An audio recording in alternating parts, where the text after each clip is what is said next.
ஒரு புக்கை ரீட் பண்ணுறதுலேருந்து கிடைக்கக்கூடிய நாலேஜ் ஒரு டைப் ஆஃப் இன்ஸ்பிரேஷன். ஒரு பாட்காஸ்ட்டை கேட்கும் போது நம்மளை உந்தி தள்ளக்கூடிய உணர்வுகள் அது ஒரு பக்கம். அதே மாதிரி ஒருத்தர்கிட்ட பேசும்போது அவர் நமக்கு கொடுக்கக்கூடிய நிறைய கருத்துக்கள் அது ஒரு பக்கம் நம்மளை உந்தி தள்ளும். இந்த மாதிரி மோட்டிவேஷனலாக இருக்கலாம், இல்லை இன்ஸ்பிரேஷனாக இருக்கலாம். நிறைய டைப் ஆஃப் இன்ஸ்பிரேஷன் நம்மளுக்கு கிடைக்கும். ஆனால் ஒரு சின்ன சின்ன துணுக்குகளாக நம்மளை குவிக்காக பூஸ்ட் பண்ணி அடுத்து ஓட வைக்கக்கூடிய சில கருத்துக்களை நம்ம இந்த எபிசோடில் தொடர்ந்து கேட்க போகிறோம். Listen this episode for your inspiration. இன்னைக்கு 4 டிஃப்ரெண்ட் இன்ஸ்பிரேஷன் உங்களுக்காக இந்த எபிசோடில் கேட்க போகிறீங்க. தொடர்ந்து இணைந்திருங்கள். நீங்கள் சிரிக்கின்ற போதிலும் அழுகின்ற போதிலும் வழித்துணை போலவே என் குரலுடன் தோன்றுவேன். நீங்க கேட்டுக்கிட்டு இருக்கீங்க RG Mano, Tamil self help improvement motivational podcast. இது உங்களோட நம்பிக்கை. உங்களால் நான், உங்களால் மட்டுமே நான். அனைவருக்கும் அன்பான வணக்கங்கள். நண்பா, என்னுடைய நண்பா, நண்பி, எல்லாரும் எப்படி இருக்கீங்க? ஒரு அழகான நேரத்தில் உங்களை சந்திக்கிறதுல ரொம்பவே சந்தோஷம். எவ்ரி வீக்கும் நம்ம ஒரு எபிசோடை தொடர்ந்து ரிலீஸ் பண்ணிக்கிட்டே இருக்கோம். மேக்ஸிமம் மண்டே ஆர் டியூஸ்டேக்குள்ளே உங்களுக்கு அந்த எபிசோட் ரீச் ஆகிடும். Maximum Monday. ஸோ இப்போது நம்ம கிட்டத்தட்ட 234க்கு மேலே எபிசோட்ஸ் நம்ம போயிட்டுருக்கோம். இந்த தமிழ் செல்ஃப் ஹெல்ப் பாட்காஸ்ட்லேயே அதிக நம்பர் ஆஃப் பாட்காஸ்ட் லிஸ்ட் வச்சிருக்கிற பாட்காஸ்ட் நம்ம அப்படின்ற பெருமையோட கிட்டத்தட்ட 10,000 ஃபாலோவர்ஸோட நிறைய லட்சக்கணக்கான டவுன்லோட்ஸோட நம்ம பயணிப்பதில் நமக்கு ரொம்ப சந்தோஷம். நமக்கு வாழ்த்துக்கள் நண்பா, நண்பி. இது எல்லாமே உங்களால் மட்டும்தான் இது நடக்க சாத்தியமானது. இதெல்லாம் எதுக்கு பண்ணிக்கிட்டு இருக்க, ஏன் பண்ணிக்கிட்டு இருக்க அப்படின்னு எல்லா பக்கமும் யார் கேட்டாலுமே எனக்குள்ளே இருக்கக்கூடிய ஒரே ஒரு சந்தோஷம், ஒரே ஒரு பூரிப்பு அப்படி என்னன்னு கேட்டிங்கன்னா, நீங்கள் அனுப்பக்கூடிய மெசேஜும் உங்கள் லைஃப்பில் இது கொடுக்கக்கூடிய இம்பேக்டும் எனக்கு ரொம்ப சந்தோஷமாக இருக்கும்.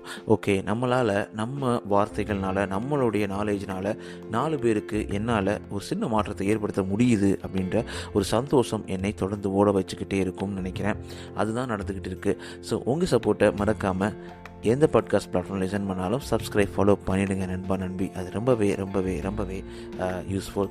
அதே மட்டும் இல்லாமல் ஸ்பாட்டிஃபைலையும் ஆப்பிள் பாட்காஸ்ட் லிசன் பண்ணுறீங்கன்னா உங்களுக்கு 5 ரேட்டிங்ஸை கொடுக்கலாம். அது மட்டும் இல்லாமல் ஸ்பாட்டிஃபைல நீங்கள் எனக்கு வாய்ஸ் மெசேஜ் அனுப்பலாம். உங்களுடைய ஃபீட்பேக், உங்களுடைய கமெண்ட்ஸ் எல்லாத்தையும் என்கிட்ட தெரியப்படுத்தணும், என் கூட பேசணும் அப்படின்னா RJ Mano _ இந்த இன்ஸ்டாகிராம் பேஜில் உங்களுக்காக நான் வெயிட் பண்ணிகிட்டு இருக்கேன். நம்மளுடைய வாட்ஸ்அப் சேனல் லிங்க் இந்த பாட்காஸ்ட் டிஸ்கிரிப்ஷனில் இருக்குது, நீங்கள் ஜாயின் பண்ணிக்கலாம். அது மட்டும் இல்லாமல் நம்மளுடைய பாட்காஸ்ட் யூடியூப் மியூசிக்லேயும் அவைலபிளாக இருக்குது. இன்னும் நிறைய நம்ம பண்ணிக்கிட்டு இருக்கோம்.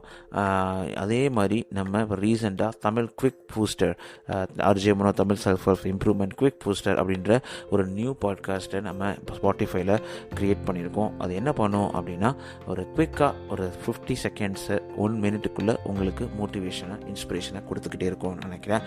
ஆல்ரைட், இது ஒரு மிகப்பெரிய இன்ட்ரோடக்ஷனாக முடியக்கூடாது அப்படின்றது ஃபாஸ்ட்டாக முடிச்சுட்டு நம்ம நெக்ஸ்ட் மூவ் பண்ணிடலாம். இன்னைக்கு பண்ணக்கூடிய இந்த எபிசோட் கொஞ்சம் டிஃப்ரெண்ட்டானது தான். நம்மளுடைய வரலாற்றில் முதல் முறையாக அப்படின்ற மாதிரி நிறைய இன்ஸ்பிரேஷனை உங்களுக்கு கொடுக்க போகிறேன். அதுவும் ரொம்ப ஷார்ட்டான விஷயங்களை, நம்மளை சுற்றி இருக்கக்கூடிய, நம்ம அப்சர்வ் பண்ணக்கூடிய, நம்ம பார்க்கக்கூடிய விஷயங்கள்லேருந்து நம்ம இப்படி இன்ஸ்பிரேஷனை எடுத்துக்கிறது அப்படின்ற மாதிரியான ஒரு கருத்தை வச்சு தான் இந்த எபிசோட் அமைய போகுது. இது வரைக்கும் நிறைய நம்ம டிப்ஸ் எபிசோட் பார்த்துருக்கோம், குட்டி ஸ்டோரி எபிசோட். இது ரெண்டையுமே கலந்து பார்ப்போம். இப்போ 3வதாக ஒரு இன்ட்ரடியூஸ் பண்ணுறது. ஏன்னா இப்போ ரீசெண்டாக நான் ஒரு புக்கு படித்தேன். ஸோ அந்த புக்கோட பேர் read this for inspiration. So author ஆஸ்லி perish அப்படின்னு சொல்லிட்டு அந்த புக்கு ரொம்ப அருமையாக இருந்தது. அதை படிக்கும் போதே எனக்கே பயங்கர இன்ஸ்பைரிங்காக ரொம்பவும் சந்தோஷமாக இருந்தது. ஓகே, நம்ம ஏன் இந்த விஷயத்தை நமக்கு புரிஞ்ச மாதிரி நம்மளுடைய மொழியில் நம்ம சொல்லக்கூடாது அப்படின்ற ஒரு தாட் ப்ராசஸ் தான் இது. இதே மாதிரி சின்ன விஷயங்களை வச்சு நம்ம எப்படி டக்குன்னு இன்ஸ்பயர் ஆகிறது. எப்பயுமே ஒரு வாழ்க்கை இருக்குங்க. நம்ம வாழ்க்கையில் நம்மளை சுற்றி இருக்க விஷயத்தை நிறைய கவனிக்கவே மாட்டோம். நம்ம எப்பயுமே அதில் ஃபோக்கஸும் பண்ண மாட்டோம். நம்ம பாட்டுக்கு ஏதோ ஒரு இறுக்கத்தில் எதுக்கு வாழ்க்கையை ஒரு ஸ்ட்ரெஸ்ஃபுல்லாகவே மூவ் பண்ணிக்கிட்டு இருப்போம். அதுக்கு காரணங்கள் நிறைய இருக்கலாம். நம்மளுடைய வேலையாக இருக்கலாம், நம்மளுடைய குடும்பமாக இருக்கலாம், நம்மளுடைய வாழ்க்கை சுச்சுவேஷனாக இருக்கலாம். இது எதுவாக இருந்தாலும் நமக்கு தேவை ஒரு நிம்மதியான வாழ்க்கை, ரொம்ப சந்தோஷமான வாழ்க்கை. இந்த நாளை கொடுத்ததற்கும் இந்த வாழ்க்கையை கொடுத்ததற்கும் டெய்லி ஒரு நன்றி உணர்வோடு தான் நம்ம இருக்கணும். எத்தனையோ பேர் எத்தனையோ இடங்களில் ரொம்ப கஷ்டப்பட்டுக்கிட்டு இருக்காங்க, ரொம்ப ரொம்ப ரொம்ப பிரச்சனைகளுக்கு இடையில் மாட்டிக்கிட்டு வாழ்கிறாங்க. அப்போது நம்ம பீஸ்ஃபுல்லாக இந்த பாட்காஸ்ட்டை கேட்குற அளவுக்கு நமக்கு ஒரு நல்ல வாழ்க்கை அமைந்திருக்கிறது, ஒரு நல்ல ஒரு நாள் அமைந்திருக்கிறது. நம்ம வாழ்க்கையில் சந்தோஷம், வெற்றி என்பது என்னென்னு பார்த்தீங்கன்னா நம்மளுடைய மனசு நிம்மதி மட்டும்தாங்க. நம்ம எவ்வளோ பெரிய வெற்றி அடைஞ்சாலும் நம்ம எதையுமே சக்ஸஸ்ஃபுல் பண்ணலை, நம்ம வாழ்க்கை இன்னும் ஃபுல்ஃபில் ஆகலை அப்படின்ற எண்ணங்கள் கூட அடிக்கடி தோணலாம். ஆனால் அதை தாண்டி எதுவுமே இல்லைன்னா கூட நமக்கு கிடைக்கக்கூடிய அந்த அடிப்படை தேவைகளான உணவு, உடை, உறைவிடம், இது மூணுமே கிடைச்சி நம்ம சந்தோஷமாக நம்ம குழந்தைகளோட இல்லை நம்ம வாழ்க்கை துணைவியோட, நம்மளோட ஃப்ரெண்ட்ஸோட, நம்ம குடும்பத்தோட வாழக்கூடிய ஒவ்வொருத்தருமே மிகப்பெரிய கோடீஸ்வரனும் வெற்றியாளர்களும் தான் என்னோட கருத்துப்படி. என்ன சொல்கிறீங்க? உங்களுக்கு வேறு கருத்து இருந்தால் நான் கேட்கணும்னு ஆசைப்பட்றேன்.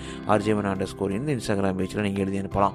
பட் ஸ்டில் இந்த நிம்மதியான வாழ்க்கை நம்மளுக்கு ஒரு மிகப்பெரிய மாற்றத்தையும் ஏற்றத்தையும் கொடுக்கின்றதில் சந்தேகமே கிடையாது நண்பா, நண்பி. ஸோ நம்மளுடைய ஃபஸ்ட் இன்ஸ்பிரேஷன் நம்ம என்ன பார்க்க போகிறோம் அப்படின்னா, the all you can take with you is that which you have given away அப்படின்றது தான். உண்மைதானங்க. நம்ம வாழ்க்கை ரொம்ப குறுகலானது. ஒரு அந்த வாழ்க்கையும் நிரந்தரமானதும் கிடையாது. அதுக்காக டெய்லியில் ஐயோ வாழ்க்கை நிரந்தரம் கிடையாது, நம்ம எப்போனாலும் செத்துருவோம் அப்படின்னு நினச்சி இருக்கணும்னு நான் சொல்ல வரல. ஆனால் இருக்கக்கூடிய ஒவ்வொரு நொடியும் அந்த மொமெண்ட்டில் வாழ்ந்து அந்த மொமெண்ட்டை என்ஜாய் பண்ணி வாழ்கிறது எவ்வளோ சந்தோஷத்தை கொடுக்கும். உண்மைதானே? அந்த மாதிரி தான் நீங்களும் நம்மளும் வாழணும்னு சொல்கிறேன். அப்போது நம்ம இந்த உலகத்தை விட்டு போகும்போது என்னத்தை எடுத்துகிட்டு போக போகிறோம் அப்படின்னு கேட்டோம்னா, என்னப்பா ஞானி மாதிரி பேசுகிற அப்படின்னு கேட்டிங்கன்னா, இருக்கிற வரைக்கும் நமக்கு தேவைகளை நிறைவேற்றி மற்றவர்களுக்கு உதவிகளை செய்ய வேண்டும் அப்படின்னு தான் சொல்ல வரேன். ஸோ மற்றவங்களுக்கு நம்ம கொடுக்கக்கூடிய எதுவாக இருக்கலாம், உங்களால் முடிஞ்ச ஒரு சின்ன ஸ்மைல், ஒருத்தவங்க பார்க்குறீங்க, நடக்கிறீங்க, நீங்கள் கொடுக்கக்கூடிய அந்த சின்ன ஸ்மைல் கூட அவங்க வாழ்க்கையில் மிகப்பெரிய மாற்றத்தை ஏற்படுத்தும். அவங்க எந்த டென்ஷனில் எந்த பிரச்சனையில் வர்றாங்க தெரியாது, யாருமே நம்மளுக்கு பிடிக்கலன்னு கூட வரலாம். அப்போ நீங்கள் கொடுக்கக்கூடிய அந்த சின்ன ஸ்மைல், ஒரு எப்படி இருக்கீங்க, நல்லா இருக்கீங்களா அப்படின்னு கேட்குற 2 வார்த்தைகள் கூட அவங்க வாழ்க்கையில் ஒரு மிகப்பெரிய மாற்றத்தை ஏற்படுத்துங்க. ஸோ அப்போது இந்த ஒரு கிறிஸ்மஸ் மூவி இங்கே ஹாலிவுட்டில் இருக்குது. அதோட பேர் பார்த்தீங்கன்னா இட்ஸ் அ ஒண்டர்ஃபுல் லைஃப் அப்படின்னு சொல்லுவாங்க. ஸோ அந்த மூவியில் அவங்க காட்டக்கூடிய அந்த லவ், அந்த உதவி செய்கிற ஒரு குணம், அது எல்லாமே ரொம்ப ஹைலைட்டடாக காமிச்சிருப்பாங்க. அப்போ அதில் ஒரு முக்கியமான கருத்தையும் அந்த படத்தில் வச்சுருக்குறாங்க. அதில் தான் அவங்க என்ன சொல்கிறாங்கன்னா, நம்மளால் என்ன பண்ண முடியும் அப்படின்னா, நீங்கள் இந்த உலகத்தை விட்டு போகும்போது நீங்கள் என்ன கொடுத்தீங்களோ அதுதான் நீங்கள் சம்பாதிக்கிறது அப்படின்ற மாதிரி சொல்கிறாங்க. உண்மைதானே? நம்ம 4 பேருக்கு உதவி செய்யும்போது அவங்களுடைய எண்ணங்கள்லேருந்து நம்ம எப்போவுமே வாழ்ந்துக்கிட்டு தான் இருக்க போகிறோம். அதை தான் சொல்கிறாங்க. அதை விட்டுட்டு நம்மகிட்ட வீடு இருக்குது, பங்களா இருக்குது, எல்லாமே இருக்குது அப்படின்னு நினைக்கிற நம்ம எல்லாருக்குமே நம்மளுடைய இறப்பு ஒன்றத்தையுமே விட்டு வைக்காதுங்க. பிறந்த மேனியோட நம்மளை எரிச்சிருவாங்க, இல்லை புதைச்சிருவாங்க. அந்த மாதிரி தான் வாழ்க்கை முடியும். எதையுமே நம்ம எடுத்துகிட்டு போகிறது கிடையாது. இவ்வளோ பணம், இவ்வளோ சொத்து வச்சுருக்கேன், எல்லாமே புகழ் வச்சுருக்கேன் சொல்லிவிட்டு அதெல்லாம் சேர்த்து நம்மளோட புதைக்க முடியாதுங்க. அப்போது நம்ம பண்ண வேண்டியதெல்லாம் என்னென்னா, ரொம்ப சிம்பிளான விஷயந்தான். நம்ம எப்போவுமே மன நிம்மதியோடு இருக்கணும், மற்றவங்க மேலே பொறாமப்படக்கூடாது, கம்பேர் பண்ணக்கூடாது, எப்போவுமே சந்தோஷமாக வாழ்க்கையை டீல் பண்ணிட்டு போய்கிட்டே இருக்கணும். நம்மளால் முடிஞ்ச அளவுக்கு நம்ம ஹெல்ப் பண்ணிவிட்டு சந்தோஷமாக இருக்கிறது தான் இந்த வாழ்க்கையை சிறப்பாக்கும் அப்படின்றது தான் ஃபஸ்ட்டு துணுக்கு. இந்த ஒரு சின்ன விஷயம் என்ன கொடுத்து பாருங்கள், கண்டிப்பாக அதில் ஒரு சந்தோஷம் இருக்கும். 2வது பார்த்தோன்னா, த இல்ஃபாட் அப்படின்ற வேர்டு, அதாவது நிறைய நியூ லாங்குவேஜஸில் நிறைய நியூ வேர்டு இருக்கும். ஸோ இந்த இல்ஃபாட் அப்படின்றது என்னென்னு பார்த்தீங்கன்னா, இது ஒரு ஃப்ரெஞ்ச் ஒரு ஸ்டேட்மெண்ட்டு. இந்த ஃப்ரெஞ்ச் ஸ்டேட்மெண்ட்டில் என்ன மீனிங் அப்படின்னா, இது பேர் ஐ மஸ்ட், நான் கண்டிப்பாக இதை பண்ணணும் அப்படின்னு சொல்லிட்டு. ஆனால் நம்ம லாங்குவேஜ்லேயும் சரி, இங்கிலீஷ்லேயும் சரி, நிறைய இடங்களில் ஐ வுட், ஐ குட், ஐ சுட் அப்படின்னு சொல்லுவாங்க. நான் இங்கிலீஷ் பாடம் எடுக்கலை. அப்போ என்ன மீனிங்னா, நான் பண்ணலாம்னு நினைக்கிறேன், நான் இதை பண்ணிடுவேன், பண்ண முடியுமா அப்படின்ற மாதிரி யோசிக்கிறது இல்லாமல் நான் பண்ணுறேன், என்னால் முடியும் அப்படின்னு நினைக்கிற இந்த வேர்டு தான். அவங்கக்கிட்ட வந்து அந்த ஃப்ரெஞ்சில் இந்த மாதிரி லாங்குவேஜில் வேறு வேர்டே கிடையாது. நான் I could do it, I should do it அப்படின்னு இல்லாமல் ஐ மஸ்ட் டூ இட் அப்படின்ற ஒரே ஒரு சென்டென்ஸ் தான் இருக்குது. அப்படின்னா என்ன மீனிங்னா, எந்த ஒரு அன்சர்டனிட்டியும் எந்த ஒரு இன்செக்யூரிட்டி ஃபீலிங்கும் இல்லாமல் ஒரு விஷயத்தை அணுகும் போது ரொம்ப கான்ஃபிடென்ட்டாகவும் ஸ்ட்ராங்காகவும் அணுகிறதுங்க. ஏன்னா அப்படிலாம் பண்ணும்போது தான் நம்மளுக்கு வெற்றியும் நம்மளை நோக்கி வர ஆரம்பிக்கும். அதை விட்டுட்டு நம்ம வந்து எப்போவுமே ஒரு டவுட்டில் நான் பண்ணலாம்னு நினைக்கிறேன் அப்படி சொல்லி பாருங்களேன். ஒரு விஷயத்தை நீங்கள் ஒரு எக்ஸாம் படிக்கிறீங்க, இல்லை உங்கள் வீட்டில் நீங்கள் ஒரு பிஸ்னஸ் ஆரம்பிக்க போகிறீங்க, நான் பண்ணலான்னு இருக்கேன் அப்படின்னு நீங்கள் சொல்லும் போது உங்களுக்கு வரக்கூடிய கான்ஃபிடென்ட்டும் உங்களுக்கு வரக்கூடிய அந்த கரேஜும் எவ்வளோ டிஃப்ரெண்ட்டாக இருக்கும். இப்போது நீங்கள் சொல்கிறீங்க என்னால் கண்டிப்பாக பண்ண முடியும், நான் பண்ண போகிறேன் அப்படின்னு சொல்கிறதுல அது 2 டிஃப்ரென்ஸ் தாங்க. நம்ம மைண்டுக்கு நீங்கள் சொல்லக்கூடிய வார்த்தைகள் கொடுக்கக்கூடிய தைரியமும் அதுதான் இல்ஃபாட் அப்படின்ற வேர்டு. ஃப்ரெஞ்சில் அந்த மாதிரி வேர்டே அவங்க கொடுக்கவே இல்லை. அப்போ அது வேறு வழியே இல்லை. நீங்கள் சொல்லும் போதே நான் பண்ணுறேன், நான் செஞ்சு முடிக்கிறேன், நான் இதை அச்சீவ் பண்ணுறேன் அப்படின்ற மாதிரியான சென்டென்சஸ் தான் அவங்க யூஸ் பண்ணுறாங்க. சமையலில் நம்மளும் அந்த மாதிரியே தமிழ்லேயும் சரி இங்கிலீஷ்லேயும் சரி அந்த வேர்ட்ஸ்லாம் தூக்கி விட்டுலாம்னு நினைக்கிறேன். அப்போது நமக்கு நல்லா கான்ஃபிடென்ட் கிடைக்கும் தானே. ஸோ அடுத்து பார்த்தீங்கன்னா ஹம்பிள் டோனட் அப்படின்ற மாதிரி. ஹம்பிள் டோனட்னா இங்கே அமெரிக்காவில் ஃபாரின்ஸில் ஈவன் இந்தியாவிலுமே இப்போ வந்திருக்குன்னு நினைக்கிறேன். நம்ம ஊரில் இருக்கக்கூடிய வடை மாதிரி இருக்கும், கொஞ்சம் இனிப்பாக இருக்கும். அந்த டோனட்ஸ் ஹம்பிள் டோனட்ஸ் அப்படின்னா இந்த ஓப்ரா வின்ஃப்ரை அப்படின்றவங்க ஒரு ஃபாரின் ஒரு மிகப்பெரிய தியேட்டர் ஆர்டிஸ்ட்டு, ஒரு ஹீரோயின் சரிங்களா. அவங்க ஃபஸ்ட்டு அவங்க ஜஸ்ட்டு ஓப்ராவாக தான் இருந்தாங்க. அவங்க சிகாகோவில் நிறைய மேடை நாடகங்கள் போடுவதுண்டு. அந்த மேடை நாடகங்கள் ஃபஸ்ட்டு இனிஷியலாக அவங்க போடும்போது ஒருத்தவங்க கூட வரல, சீட் எம்டியாக இருந்திருக்கு. அவங்களுக்கு ரொம்பவே நம்பிக்கை, என்னடா அது யாருமே மதிக்க மாட்டாங்க, திறமைகளை கேட்க மாட்டாங்க, சேம் லைக் மீ அப்படின்னு கூட எடுத்துக்கலாம். ஏன்னா நான் உயிரை கொடுத்து கற்றுக்கிட்டு இருக்கேன், உயிரை கொடுத்து பேசிக்கிட்டு இருக்கேன், உங்களோட வளர்ச்சிக்கும் நம்மளோட வளர்ச்சிக்கும் நான் போராடிக்கிட்டு இருக்கேன். ஸோ ஆனால் நம்மளுடைய வளர்ச்சி என்பது ஸ்லோவாக தான் போயிட்டுருக்கு. பட் ஆனால் I don't feel like I'm not blaming anybody அப்படி தான் சொல்லுவேன். அதே மாதிரி நான் கஷ்டமாகவும் ஃபீல் பண்ணலை. ஏன்னா நமக்கு ஒரு 5 பேர் அதை கேட்டுட்டு 5 பேர் வாழ்க்கையில் மாற்றங்கள் உருவாகுது, ஏற்றங்கள் வருது அப்படின்னாவே நான் ரொம்ப சந்தோஷம்தாங்க. அந்த 5 பேர் வாழ்க்கையில் நான் மாற்றம் ஏற்படுத்த முடிஞ்சது அப்படின்றதான். இதெல்லாம் எதுக்குப்பா நீ அடிக்கடி சொல்கிற, நீ என்ன வெக்ஸாக இருக்கிற மாதிரியே இருக்குது அப்படின்ற மாதிரி சில பேர் என்கிட்ட கேட்டிருந்தாங்க. நாங்கள் உங்களுக்கு சப்ஸ்கிரைப் பண்ணியிருக்கோம், ஃபாலோ பண்ணுறோம், எல்லாமே சப்போர்ட் பண்ணுறோம் அப்படின்ற மாதிரி சொன்னாங்க. அது ரொம்பவே சந்தோஷமாக இருந்தது. ஆனால் நான் இங்கே வெக்ஸாகவோ ரொம்ப ஃப்ரஸ்ட்ரேட்டாகவோ இல்லை அப்படின்றத உங்களுக்கு தெரியப்படுத்திக்கிறேன். ஏன் இதெல்லாம் நான் சொல்ல வர்றேன் அப்படின்னா, நம்ம பண்ண வேண்டியதெல்லாம் ரொம்ப சிம்பிளான விஷயம் தானே. ஒருத்தவங்க ஒரு எஃபோர்ட் போட்டு நம்மளுக்கு ஹெல்ப் பண்ணுறாங்க, ஒருத்தவங்க எஃபோர்ட் போட்டு அதை பண்ணுறாங்க அப்படின்னா நம்ம பண்ண வேண்டியது ஒரு சப்ஸ்கிரைப் இல்லை, ஒரு ஃபாலோ இல்லை, ஒரு சின்ன சப்போர்ட்டு, அவங்கள சப்போர்ட் பண்ணுறது அப்படின்ற மாதிரி.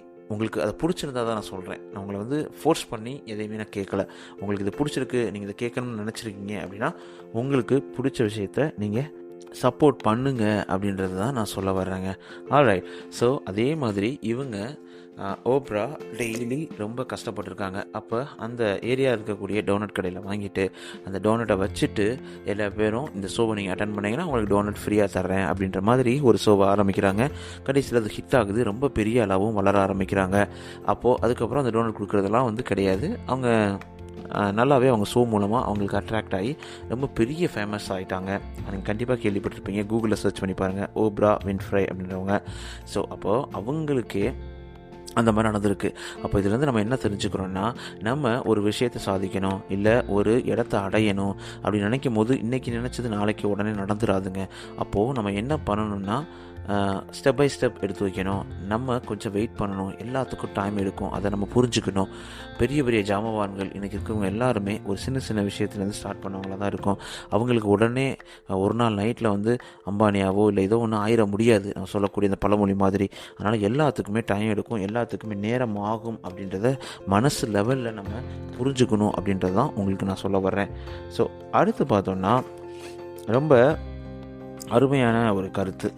அதாவது நீங்கள் இந்த கதையை கேள்விப்பட்டிருக்க கூட வாய்ப்பு இருக்குது. த ஏன்சியன் ஜாப்பனீஸ் ஆர்ட், அதுக்கு பேர் ஹின்சுகி அப்படின்ற ஒரு ஆர்ட் இருக்குது. ஹின்சுகி அது ரொம்ப எனக்குமே ரொம்ப ஆச்சரியமாக இருந்தது. ஹின்சுகியில் என்ன பண்ணுவாங்கன்னா, இந்த பாட்லாம் கேள்விப்பட்டிருக்கீங்களா, பானைகள், ரொம்ப அழகான பானைகள்லாம் உருவாக்கும். ஆனால் அவங்க என்ன பண்ணுவாங்கன்னா, ஒரு பானையை பண்ணிவிட்டு அதை கீழே எடுத்து உடைப்பாங்க, பீஸ் பை பீஸாக உடைச்சிருவாங்க. உடைச்ச பின்னாடி அது எல்லாத்தையும் கோல்டு மூலமாகவோ சில்வர் மூலமாகவோ அந்த பாகு வச்சு திருப்பி ஒட்டுவாங்க. அப்போ அந்த ஒட்டின பானை வந்து ரொம்ப அழகாக இருக்கும். இதுக்கு பேர் கின்சுக்கின்னு அர்த்தம். இந்த வேர்ல்டு லெவலில் பயங்கர ஃபேமஸாக இருக்கும், பார்க்கவும் ரொம்ப அழகாக இருக்கும். அப்போது இதில் என்ன சொல்ல வர்றாங்கன்னா, நம்ம உடஞ்சிட்டோம், இந்த ஆர்ட்லேருந்து என்ன கற்றுக்குறோன்னா, நம்ம உடஞ்சிட்டோம், வாழ்க்கை அவ்வளோதான் போச்சு, நம்ம மனசு உடஞ்சிருச்சு, நம்ம வாழ்க்கை வெற்றியே கிடைக்கல, நம்ம தோல்விகளை நோக்கி போய்கிட்டு இருக்கோம் அப்படின்ற மாதிரி உடஞ்சிருக்கும் போது எல்லாமே நம்ம திருப்பி அதிலேருந்து எழுந்து லேர்ன் பண்ணி நம்மளுடைய அந்த ஒரு முயற்சினாலையும் கான்ஃபிடென்ட்னாலையும் திருப்பி ப்ராக்டிஸ் பண்ணுறதுனாலையும் நம்ம திருப்பி அதை நல்ல ஒரு அழகான பொருளை வச்சு ஒட்ட வச்சோம்னா அது ரொம்ப மிகப்பெரிய அழகான பொருளாக மாறுது.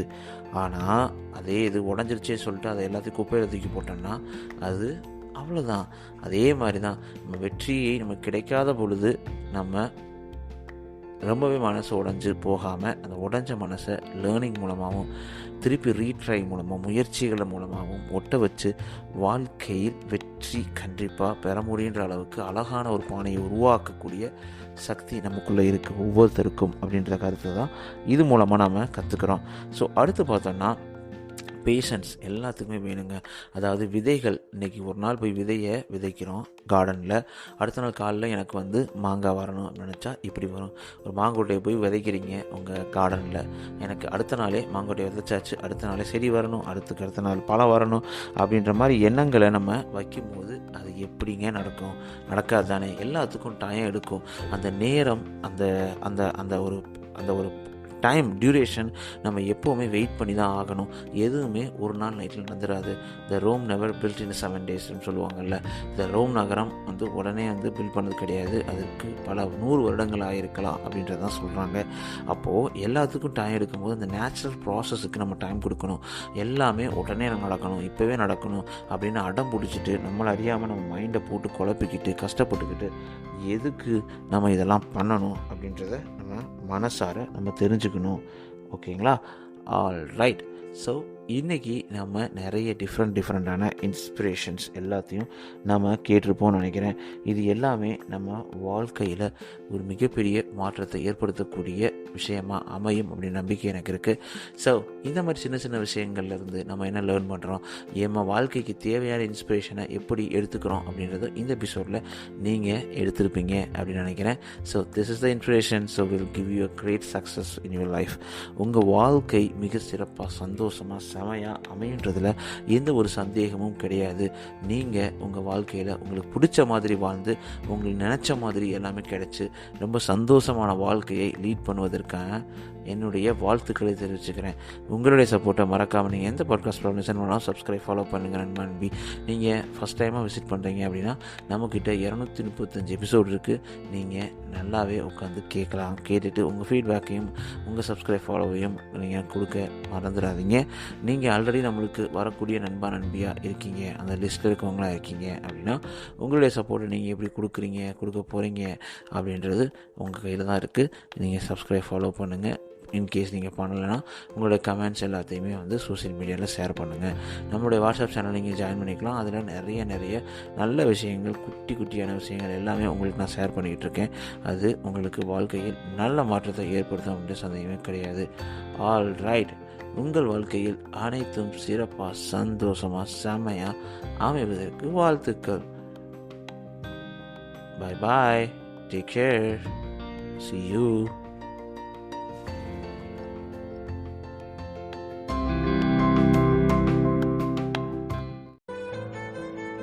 நீங்கள் சிரிக்கின்ற போதிலும் அழுகின்ற போதிலும் வழித்துணை போலவே என் குரலுடன் தோன்றுவேன்.